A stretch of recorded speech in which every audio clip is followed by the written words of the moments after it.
Welcome back, America. Roger Whittaker is alien to my next guest, Senator Tom Cotton of Arkansas. He's too young. But Great Britain's equivalent of Perry Como needs to be memorialized. Good morning, Senator. How are you? Good morning, Hugh. I'm doing well. It's good to be on with you. I want to begin with two questions that are unrelated to Ukraine, finish with Ukraine.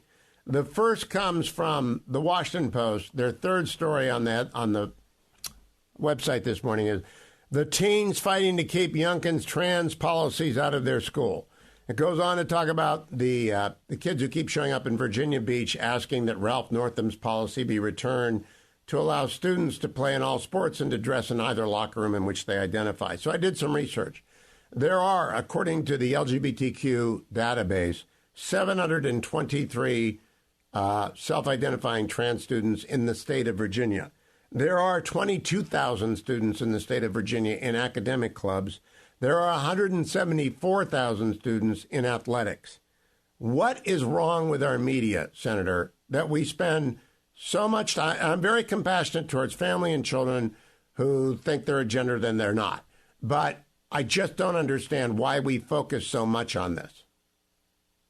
Well, Hugh, the problem with the media is that it's become an open wing of the Democratic Party. Those numbers you just laid out are stark. The Washington Post bans the ramparts on behalf of an issue that is a very small niche issue in which public opinion, and including teen opinion, I'm quite sure, in the state of Virginia, strongly sides with Governor Youngkin's common sense approach that students, especially girls, need to have sports that are fair to them and where they can compete against other girls, and they need privacy when they go to the bathroom. But the Washington Post, as I said, is just a wing or an extension or an arm of the Democratic Party, as is most traditional media sources. And therefore they read like email newsletters from the Democratic National Party or their left-wing activist groups. Except they include my column, and then that gets all those people to engage and comment negatively. All right, Senator, I just think it's crazy. Second crazy story is from the Wall Street Journal. Headline, $100 a barrel oil is the Fed's next challenge. Well, here's a bulletin. No, it's not. It's Joe Biden's challenge. Am I right, or is the Wall Street Journal headline right? No, Hugh, you're right. I mean, it's a challenge in the sense that it's going to add inflationary pressures to our economy that are already pressing against it when you're up to $95 a barrel and gas is starting to bump back up against $4 a gallon. But this is not the Fed's fault. This is Joe Biden's fault. The president has repeatedly waged a war on oil, and not just oil, on coal and gas as well. And it's not surprising that Americans are paying record high prices for gas and electricity and soon to be gasoline as well. I mean, just in recent weeks, he has taken out of the realm of exploration and production places that are actually in something called the National Petroleum Reserve, Hugh.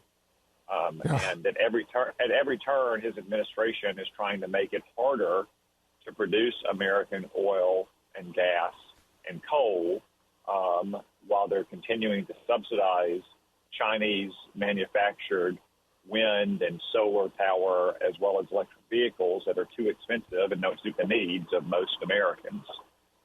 Now, I want to point out to people, of the major oil producers in the world, there is Russia, our enemy, Iran, our enemy, Saudi Arabia, our estranged ally that Joe Biden can't figure out if he hates or likes, and us. And the only one that could offset the production cuts in the first three is us. And we're not doing that, Senator. And so obviously the cost of oil is going to go up. No, we're not at all. Joe Biden, is undertaking every effort he can to hamstring American energy sources. And it doesn't just stop at our borders either, Hugh. You mentioned Saudi Arabia, our estranged ally. To the extent they are estranged, it's because Joe Biden and the Democratic Party has waged a campaign against Saudi Arabia for 5 years. Remember, in the political campaign of 2020, he said that he would ostracize them and make them a pariah. So we shouldn't be surprised if we treat our friends like they're adversaries, then they are not as to taking actions that would help us and would help the rest of our allies around the world. Along that line, a huge story today is, did India order the assassination of a Sikh separatist in Canada? And Canada has asked us to join them in condemning India for doing so. We've refused to do that, but because Joe Biden cares about Modi and the relationship with India more than he does about one activist. Isn't that exactly the opposite of Joe Biden's position on Saudi Arabia and the murder of the Jamal in the Turkish embassy by Bonesaw? Well, without getting into the underlying facts of the allegations to you, about which I'm not going to comment, I will say that the key dividing line when you're dealing with any government should be very simple. Are they pro-American or are they anti-American? And Saudi Arabia, just like India, has been largely pro-American for decades. Saudi Arabia in particular, going back to what made in the 1940s to side with the United States as against Soviet Russia. But under Joe Biden, for that matter, under Barack Obama, the Democratic Party has a campaign to ostracize Saudi Arabia, and then they act shocked when Saudi Arabia is somewhat miffed and won't listen to their entreaties to raise oil production right before the midterm elections. What we need to do to these countries is thank them for being aligned with America, to work out our differences privately and diplomatically when those differences arrive, and to give them the assurances they need that, for instance, when Iran shoots missiles into their countries, we are going to be there and stand with them steadfastly. I want to close with Ukraine. You are one of the clear-sighted voices in Congress on Ukraine. The Republican House caucus is split over to aid to Ukraine. If they had the ATACMS and the F-16s, this offensive would be over and would have succeeded. They don't have the ATACMS and they don't have the F-16. Do you favor getting them to them in the next appropriation? Well, Hugh, what I agree with all House Republicans, I know, whether they've supported or opposed military aid to Ukraine in the past, is that Joe Biden did much to tempt Vladimir Putin to go for the jugular in the first place by granting one-sided concessions to Vladimir Putin and showing weakness in 2021. And he has certainly prolonged this war and made it bloodier than it had to be by his continued refusal to simply provide Ukraine the weapons that they needed to fight and defend their territory. And we're still in this cycle of refusal, hesitation, reconsideration, and then flip-flopping. I called last week for the president to provide the long-range missiles, Army tactical missile systems, also known as ATACMS, so Ukraine could hold at risk all of those supply and logistics depots that are on Russian-occupied Ukraine territory. It'd be much easier to breach defensive lines if the Russian soldiers at the front of those lines didn't have secure supply depots behind them, providing them ammunition and shells and so forth. So if Joe Biden had simply followed what Richard Nixon did in the Yom Kippur War, which is to send everything that shoots on everything that flies, this war would have ended a long time ago. There's still time. Ukraine is getting through those defensive lines. They're making steady gains, not as fast as they would like or that you and I would like. But we should simply provide them the weapons that they need to defend their own country and to show Vladimir Putin and Xi Jinping that the world will not tolerate wars of unprovoked aggression. Last question, Senator. Last week we talked about a Wall Street Journal poll that showed even a majority of Democrats didn't want President Biden to run because of his age. Since then, a CBS News poll offered only 33%. Only a third of Americans think he would finish a second term. I know what your position is, but let's reiterate this. You've dealt with the president when he was vice president. You've followed his career for a long period of time. He should not run. Are you in favor? Has the infirmity gotten to the point where you're in favor of 25th Amendment sort of stuff? That's up to him and the cabinet. It's not up to you. But what do you think?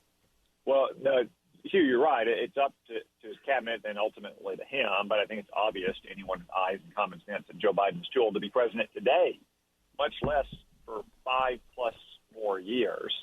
And Democratic voters, even though we don't necessarily agree on a lot of issues, have eyes. And some of them have common sense, and they can see that as well. And it's quite notable how the Democratic Party doesn't want Joe Biden to run for re-election, yet the Democratic Party elite are circling the wagons to protect him and insulate him from their own voters to the greatest extent they can. Why did they move they're opening caucuses and primaries from Iowa and New Hampshire. They were worried their voters in those states would repudiate President Biden just like they did in 2020. So they've taken every step possible, like a phalanx of bodyguards, to surround Joe Biden, not from Republicans, Hugh, but from their own Democratic Party voters. So here's my closing question. I look at the Democratic field, and I expect President Biden to step aside after he wins in South Carolina, sort of a balm to his ego, and then throw it open. And then I expect the vice president to run, but I also expect Gavin Newsom to run, Jared Polis, maybe Josh Shapiro. That's a bit of a reach. Roy Cooper. Who do you think would present the greatest formidable obstacle to whomever the Republican nominee is, looking like Donald Trump right now? But that can, of course, change. No matter who we nominate, who would be the best Democrat to run, and you would think presents the greatest challenge? Well, Hugh, I'm not going to answer your question for two reasons.